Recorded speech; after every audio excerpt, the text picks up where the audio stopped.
Good morning. This is Erin with Transformed by His Truth. I'm going to read an article today from Newsweek about 3 more nations rolling out the red carpet to Hamas. You know, these nations that are giving Hamas statehood or giving them rights are basically giving it to the terrorists because the terrorists are the government of Gaza. So here, I'll read it and then I'm going to play a video with it. Welcome to the state of denial. You've arrived in an alternative reality where terrorists have become heroes, valiantly battling oppressors. Genocidal slogans are triumphant calls for freedom, and the natural response to a terror group that slaughtered 1,200 people and took another 250 hostages is to offer them a state. Earlier this month, a majority of UN members passed a resolution granting new rights and privileges, quote unquote, to Palestine. That's more than 100 hostages. More than 100 hostages are still languishing in Hamas's torture tunnels didn't deter those states that voted in favor. The upgraded Palestinian status sent a clear message that there is no need for Hamas to negotiate the release of the hostages. They can advance statehood while still holding on to the men, women, and children they abducted on October 7th. Spain, Norway, and Ireland then went one step further and announced plans to formally recognize a Palestinian state.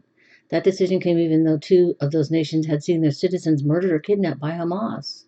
Spanish-born Ivan Iramendi and his wife were murdered in their kibbutz Kisufim home. It took weeks for a forensic team to sift through the ashes to discover their remains and conclude they'd been killed.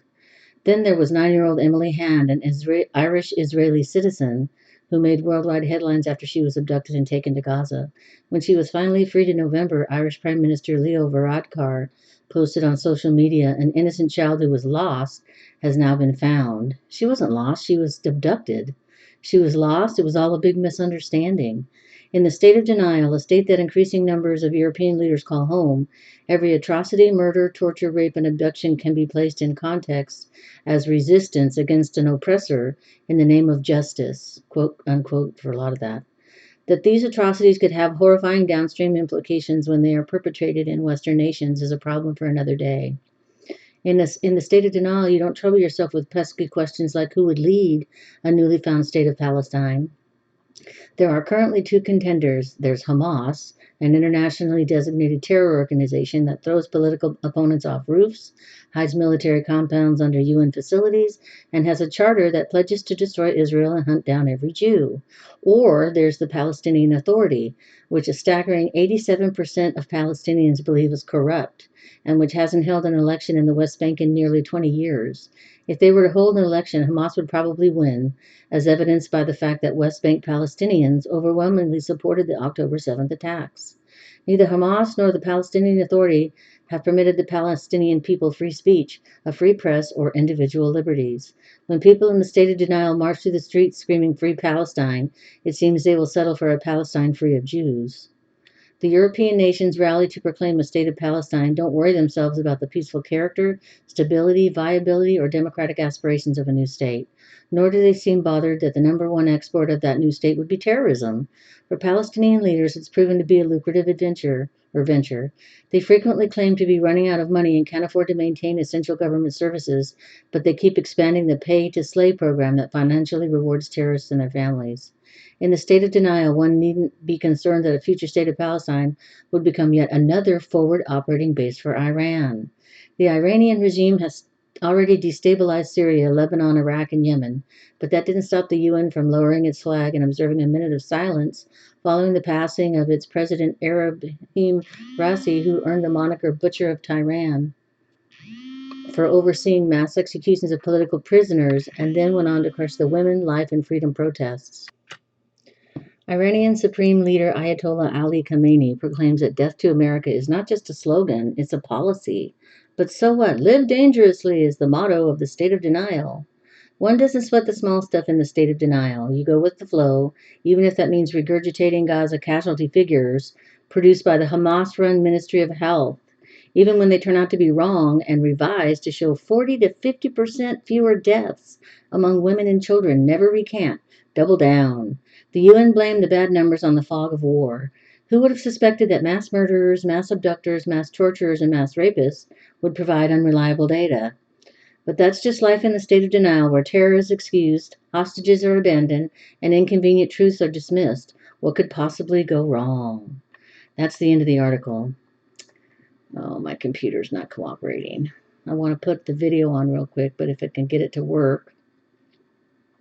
But yeah, I knew that the numbers were being exaggerated by Hamas. Why would they even, they don't distinguish between innocents and civilians and terrorists. So they're probably just lumping them all together and exaggerating the numbers. So you can't do that.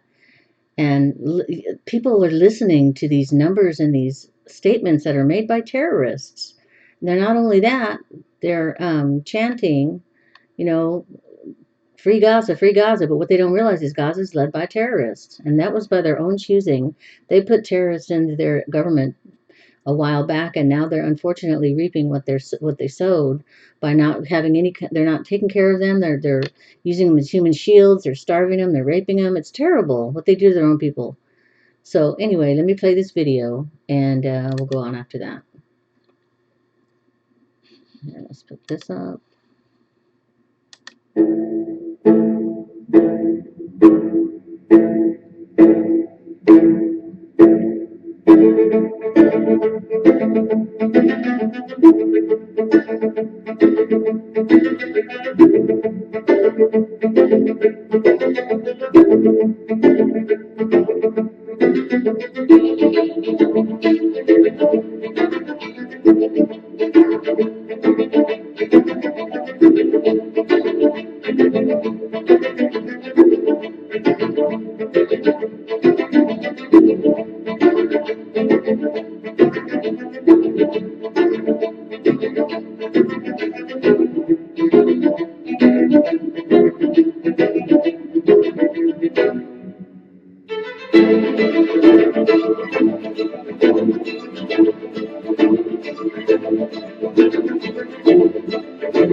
Okay, that's the end of that quick video. Just a summary of what we talked about.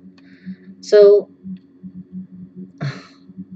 giving the Palestinians a state is just going to give the terrorists more power until they are out of government and they have a normal, hopefully democratic government in charge. They're never going to be anything but a terrorist state or a terrorist enclave and terrorist hideouts.